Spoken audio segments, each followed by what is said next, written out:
تو معلوم یہ ہوا کہ ملک شام میں طاعون کی بیماری پھیلی ہوئی ہے۔ حضرت عمر رضی اللہ تعالیٰ عنہ کنفیوز ہو گئے، کیا کیا جائے، آگے بڑھا جائے یا پیچھے چلے جائیں۔ ابھی اس معاملے میں لوگ کنفیوز تھے، آپس میں مشورے ہو رہے تھے، باتیں ہو رہی تھی۔ حضرت عبد الرحمن ابن عوف آگے بڑھے، مسند احمد کی صحیح روایت ہے، انہوں نے کہا کہ اس بارے میں میرے پاس ایک علم ہے، میرے پاس ایک حدیث ہے، میں نے اللہ کے پیارے رسول جناب محمد رسول اللہ صلی اللہ علیہ وسلم کو یہ فرماتے ہوئے سنا ہے کہ اگر تم کسی سرزمین پر جاؤ اور وہاں طاعون کی بیماری پھیلی ہوئی ہے تو اگر تم وہاں نہیں گئے ہو تو آگے مت بڑھو، اور اگر تم جس سرزمین پر ہو وہاں طاعون کی بیماری پھیل چکی ہے تو وہاں سے فرار مت اختیار کرو، وہاں سے بھاگو مت۔ محترم ناظرین کرام، یہ حدیث سنائی حضرت عمر فاروق رضی اللہ تعالیٰ عنہ، وہیں سے واپس چلے آئے، آگے نہیں بڑھے۔ یہ ہیں حضرت عبد الرحمن ابن عوف اور ان کے علم کا یہ حال ہے۔ حضرت عمر فاروق کے زمانے میں ایک بار ایک صحابی نے حضرت عمر سے پوچھا کہ اگر کوئی آدمی نماز کی حالت میں بھول جائے، 2 رکعت کی جگہ 3 رکعت پڑھ لے، 3 رکعت کی جگہ 4 رکعت پڑھ لے، تو ایسی صورت میں کیا کیا جائے؟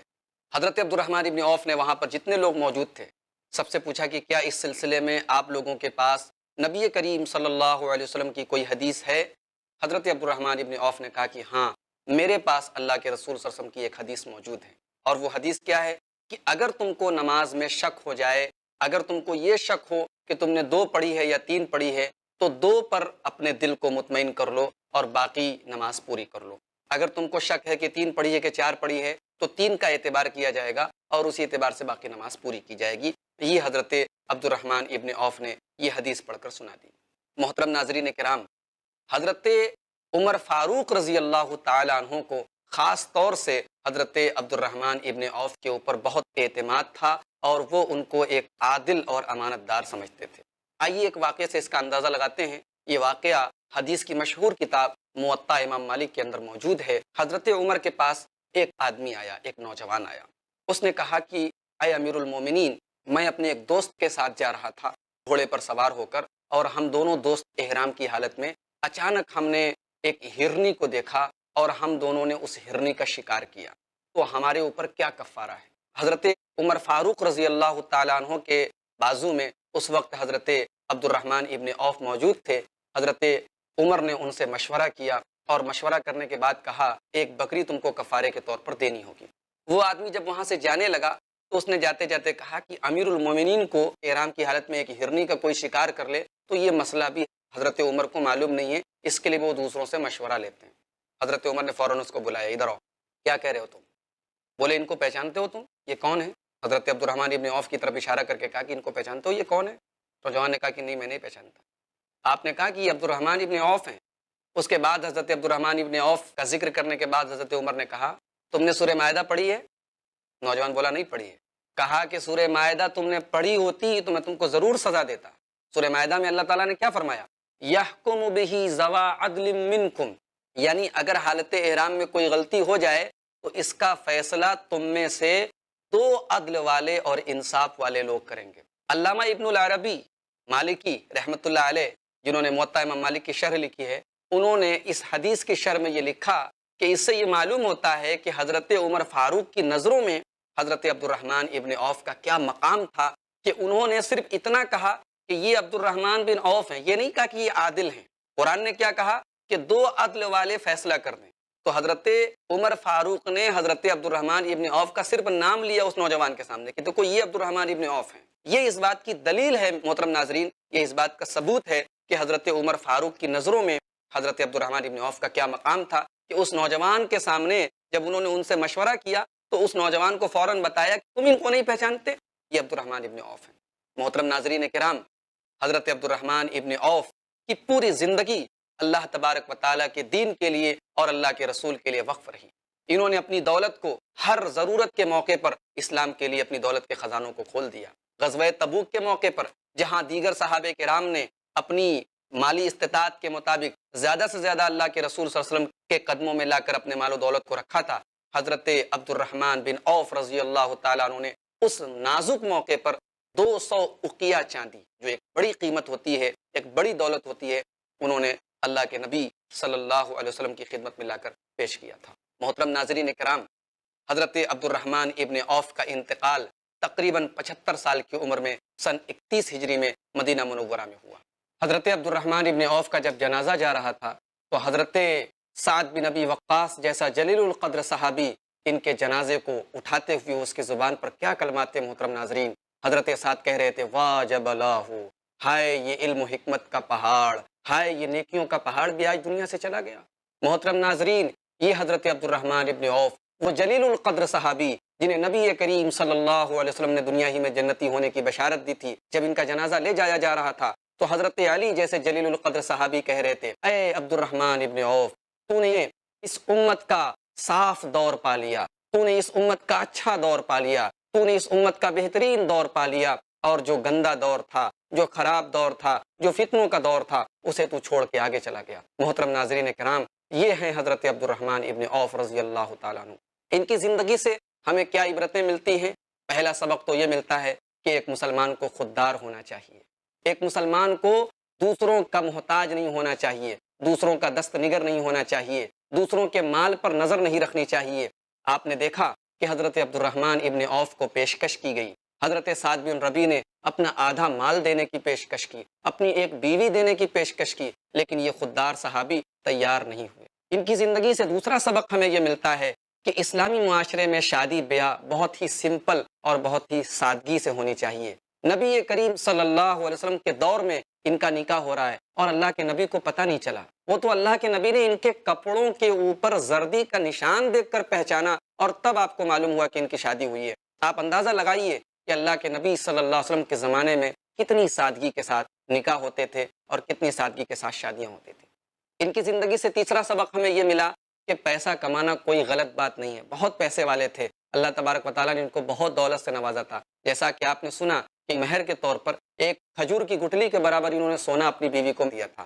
تو دولت ہونی چاہیے، دولت کا صحیح استعمال ہونا چاہیے، حلال طریقے سے دولت کمائے انسان اور اس کو صحیح راہ میں خرچ کرے تو اس میں کوئی حرج کی بات نہیں ہے. چوتھا سبق ان کی زندگی سے ہمیں یہ ملا کہ انسان کو چاہے وہ جتنی بھی دولت کما لے اور جتنی بھی خوشحالی اس کی زندگی میں آ جائے، آخرت کا تصور ہمیشہ اس کے دل میں ہونا چاہیے. ہمیشہ قبر کو، آخرت کو اور موت کو ضرور یاد کرنا چاہیے. محترم ناظرین کرام، حضرت عبد الرحمن ابن عوف کی زندگی سے ہمیں اور آپ کو ایک سبق یہ بھی ملتا ہے کہ ہمیں اللہ کے نبی صلی اللہ علیہ وسلم کی حدیثوں اور اللہ کے رسول صلی اللہ علیہ وسلم کی باتوں کو یاد رکھنا چاہیے. جیسا کہ آپ نے دیکھا کہ کئی ایسے مواقع آئے کہ صحابہ کرام کو کوئی بات نہیں معلوم ہے، ان کو معلوم ہے، یعنی ان کے پاس دوسروں کے مقابلے میں زیادہ علم ہے، اللہ کے نبی صلی اللہ علیہ وسلم کی حدیثوں کا اور آپ کی شریعت کا زیادہ علم ہے.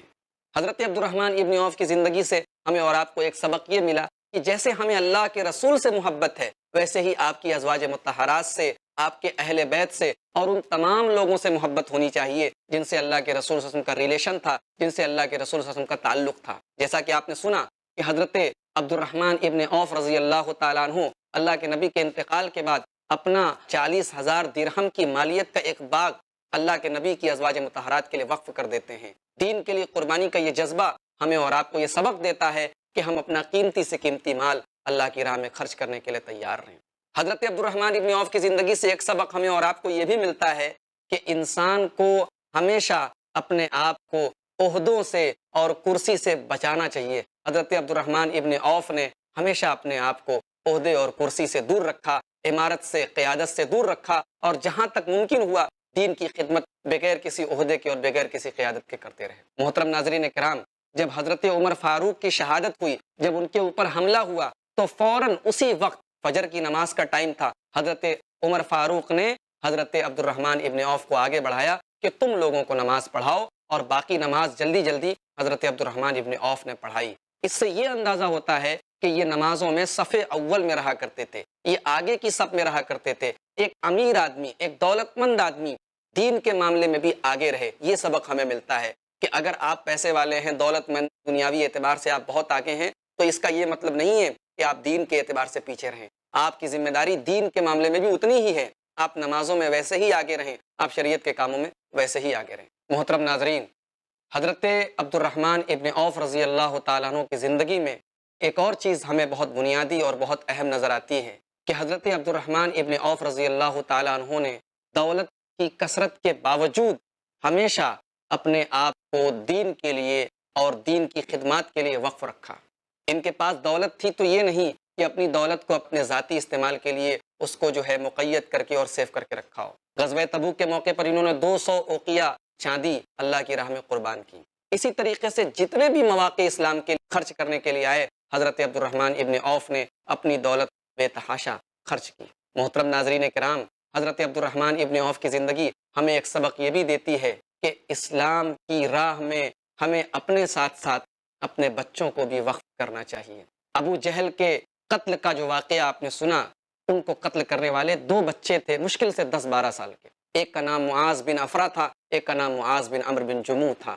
ان بچوں نے ہمیں اور آپ کو ایک سبق یہ دیا کہ ہم اپنے بچوں کو بچپن سے ایک ایسی تربیت دیں کہ ان کے دل میں اللہ اور اس کے رسول کی محبت پروان چڑھے، ان کے دل میں نبی کے صحابہ کی محبت پروان چڑھے۔ آج ہم اپنے بچوں کی کیسی تربیت کر رہے ہیں، اور اللہ کے نبی صلی اللہ علیہ وسلم کے صحابہ کے بچے کیسے ہوا کرتے تھے، اس واقعے سے آپ نے یہ بھی اندازہ لگایا۔ حضرت عبد الرحمن ابن عوف کی زندگی سے ہمیں اور آپ کو ایک سبق یہ بھی ملا کہ نماز، ایک افضل انسان اپنے سے کمتر انسان کے پیچھے نماز پڑھ سکتا ہے۔ ظاہر سی بات ہے، اللہ کے رسول صلی اللہ علیہ وسلم کا جو مقام ہے وہ حضرت عبد الرحمن ابن عوف کا کبھی نہیں ہو سکتا۔ آپ ایک صحابی ہیں اور اللہ کے رسول امام الانبیاء ہیں، لیکن اللہ کے رسول صلی اللہ علیہ وسلم نے ایسے حالات آئے کہ اللہ کے رسول نے 1 رکعت نماز ان کے پیچھے پڑھی۔ یہ اس بات کی دلیل ہے کہ افضل کی نماز مفضول کے پیچھے ہو جائے گی۔ یہ کوئی ضروری نہیں ہے کہ امام سب سے افضل ہو، مقتدی اگر افضل ہو اور امام کا درجہ اس سے کم ہو تو بھی نماز ہو جائے گی۔ یہ حضرت عبد الرحمن ابن عوف کی زندگی سے ایک مسئلہ یہ بھی مستنبط ہوتا ہے۔ محترم ناظرین کرام، حضرت عبد الرحمن ابن عوف رضی اللہ تعالیٰ عنہ نے اسلام قبول کرنے کے بعد سے لے کر اپنی زندگی کے آخری ایام تک اپنی زندگی کی ایک ایک سانس کو دین کے لیے وقف کیا۔ ہمیں اور آپ کو چاہیے کہ ہم ان کے نقش قدم پر چلیں، ہم ان کی زندگی سے عبرت اور نصیحت کے جو سبق میں نے پیش کیے، ان اسباق کو اور ان دروس کو ہم اپنے دلوں میں جگہ دیں، اور ہم اپنے بچوں کی ویسی ہی تربیت کریں جیسے صحابہ کرام اپنے بچوں کی کرتے تھے۔ یہیں پر وقت ختم ہوتا ہے۔ انشاءاللہ اگلے ایپیسوڈ میں اللہ کے رسول صلی اللہ علیہ وسلم کے کسی اور صحابی کی سیرت آپ کے سامنے بیان کریں گے۔ تب تک کے لیے اجازت دیجیے۔ محترم ناظرین، اللہ تبارک و تعالی ہم سب کو اپنے نبی کے صحابہ سے محبت کرنے اور ان کے نقش قدم پر چلنے کی توفیق عطا فرمائے۔ آمین۔ السلام علیکم ورحمۃ اللہ وبرکاتہ۔